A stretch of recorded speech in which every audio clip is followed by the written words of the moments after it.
understanding the emotional like push and pull, especially from sort of like a robot, where she's like doesn't really have this program, right? Telling her what to do, but not why. Yeah. And the threat of like washing out like this previous version of She Ra is always hanging over Adora. Yes, and she just can't get a straight answer out of her. So all she's looking for this season is answers, and she's not getting them. Yeah, Noelle, how does Mara factor into Adora's story? I think Mara is the ghost hanging over the whole story. We don't know much about her yet. We won't find out too much about her this season, but we will soon. I think especially for Adora takes it really personally, hearing that there was someone else who tried to do what she's trying to do and failed in this huge way and just almost destroyed the world. And I think that's Adora's biggest fear, which is like, I am going to mess this up, and I'm gonna hurt people, and I'm gonna fail at what I'm trying to do. And it's like she can't fail. She feels like she has to be perfect, or everyone will die.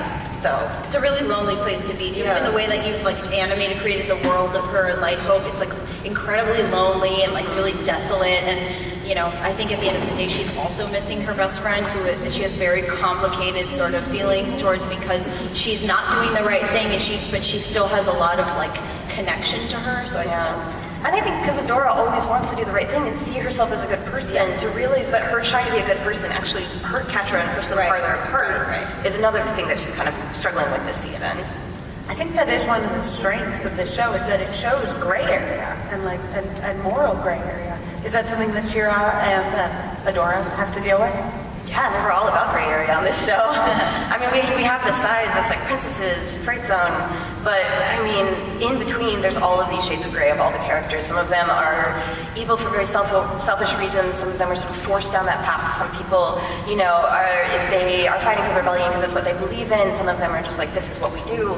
Like, all of the characters have light and dark within them, and so that's absolutely something we explore constantly through the show. Has like 4 arms, so that's like, can't beat that as a tech master. So he's trying to follow in her footsteps and figure out where he belongs in the group. But at the same time, I think he's a very strong character who's there as a moral and physical support. So he wears his heart on his sleeve and his boots. And his boots, and his vest. It's everywhere. So we do have another clip of Adora. Sure, after that clip, I have a new favorite character. Noelle, how did you come to Swiftwind's personality? Swiftwind, I'm trying to embody this like horse girl persona, Adora. But I actually didn't grow up as a horse girl. I was like a dragon girl. But like it's so much fun. Like it's like Swiftwind. He is sort of like he's a teenager too in his own weird way. Like he like gets zapped by the sword and he wakes up and he has all these new ideas and he's like starting to think and he's becoming this person in a horse body, and he's so excited to be She Ra's steed and to like help her save the world, and he's really stoked on his new role, whereas like Adora's sort of freaking out about it. He's like, yes, we are gonna do this, the two of us, we're awesome, and so that's why there's this little bit of friction between them, because Adora's like not feeling as confident as he is, but he's just like, he's a revolutionary, like he can't wait to take the world by storm, like, and his confidence is really important to sort of like fueling Adora and like keeping her on track. And a sense of humor. Oh yeah, absolutely. He says everyone is horses, so Oh, I was gonna add, how would the show be different if everyone was a horse? Would it be? I don't know. Welcome to the evil horse, run by Horse Sack. Karen and Marcus, Glimmer and Bo go on a little mission to go confront Entrapta. Can you sort of talk us through what that is like for them? Yeah. I mean, it's super difficult, obviously. Being that Entrapta was once a member of the rebellion, one of Bo's idols. He idolizes her above anybody else. Obviously, her being one of the greatest tech masters, just like of all time. So going to confront her and finding out what she's doing for the Horde is super difficult for Bo, and they're definitely both conflicted on the matter. I think Karen could definitely speak to more Glimmer's aspect on Entrapta's relationship with the rebellion. So at the beginning of season 2, I think we don't really realize where Entrapta is. And when we soon realize what she's actually doing, we go and look for her, and we go on a quest to go look for her. And I don't want to give too much away, so let's say that things do not go as planned. Well, I think that's a good setup for another clip. Kidnapping!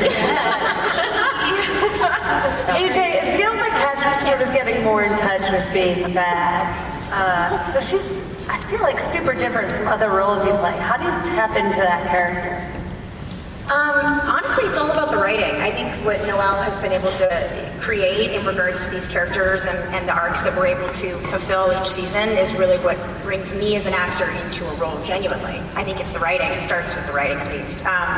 But yeah, I've never played a villain before, and I've only done one other cartoon, and that role is definitely not a villain. So to play, this part and play a cat specifically has been really fun. And I don't know, it's brought out like a confidence, I think, as a voice actor in me that hopefully can bring me to that next role, whatever that may be. And I really think this show has done that for me as an actor. You just leave the studio just like standing a little taller. Total swagger. You just feel a little bit like, I got this, You feel a little cooler. Noelle, how does the revelation then... He likes having his friends close to him at all times. Oh, that's the sweetest possible answer to that. Even if they are just figures that he's meticulously painted. And Bo is definitely into D&D, and I really that was an obvious play. So I'm really, this is one of my favorite episodes, so I'm so hyped for you guys to see it. It was so much fun to record, and just seeing all of our She-Ra cast characters and different aspects of their personalities and how each character sees the world is kind of fun. So. Lauren, I think Scorpia is actually in charge of that fortress that the princesses are trying to overtake. So what is she dealing with right now? She just wants so desperately to impress Catra. Who wouldn't? Really, that's kind of her main reason to be at this point. Obviously, her love is so pure and so real. And Catra feels it too. She just expresses it differently. No, this is an exciting time for Scorpia. Obviously, she wants to be, given some sort of responsibility, and she takes that very seriously. I think she's probably the most loyal character, I would say. It's a bold statement. Everybody's very loyal on this show, but she really takes it to the next level. Like, her heart is so just focused on her friendship and being loyal. So really, any opportunity she can take to try and impress Catra, make Catra say something nice to her, even just maybe a quarter smile. Really, that's all she wants. Hey, Scorpia. Oh, don't toy with her. Don't toy with her. So there's a lot of pressure on Scorpia, and let's take a look at another clip. Scorpia's favorite color. No reason. Red. Yeah, that makes sense. Don't tell Scorpia that. We're matching. What's happening here? Noelle, one thing that I love about Scorpia is that she sort of has this tender heart matched with brute strength. How did you sort of pull off that dichotomy in the character? I mean, she's mostly just like a really big softie with a really hard shell. But all she really wants is love. Like, her whole thing is being loyal. We find out that, her motto is brave, loyal, great hunts. And she refers to herself as a kind of mantra, this is she will do anything for her friends. She doesn't see them as the bad guys, she sees them as her friends. So she'll do anything for them. So when we see her at her most villainous, fighting our heroes, she's always doing it out of the love for her friends. So in a way, she has a lot in common with the princesses and with their friendship, even if she doesn't see it that way.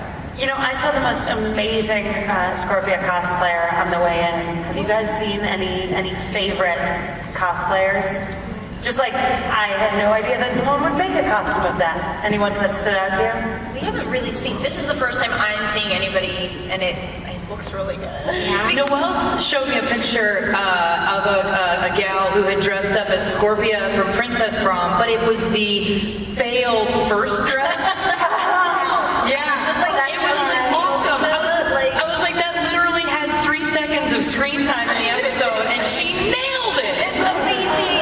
It's so cool. It blew my mind. It was amazing. You know, if anyone knows where I can get like a maroon pantsuit, I think I'll. You know what? I'm hoping that those will be available soon to buy. You know, it's like We all have kind of a text thread going on Instagram and, DMing each other all of these cosplayers that we see. Noelle's been to a convention before, and last time you sent a proposal video of Catra cosplayer and Adora cosplayer. It was amazing. Yeah. We all shed a tear. I know. We all Shout out to the engagement. a lot of heart emojis in that chat.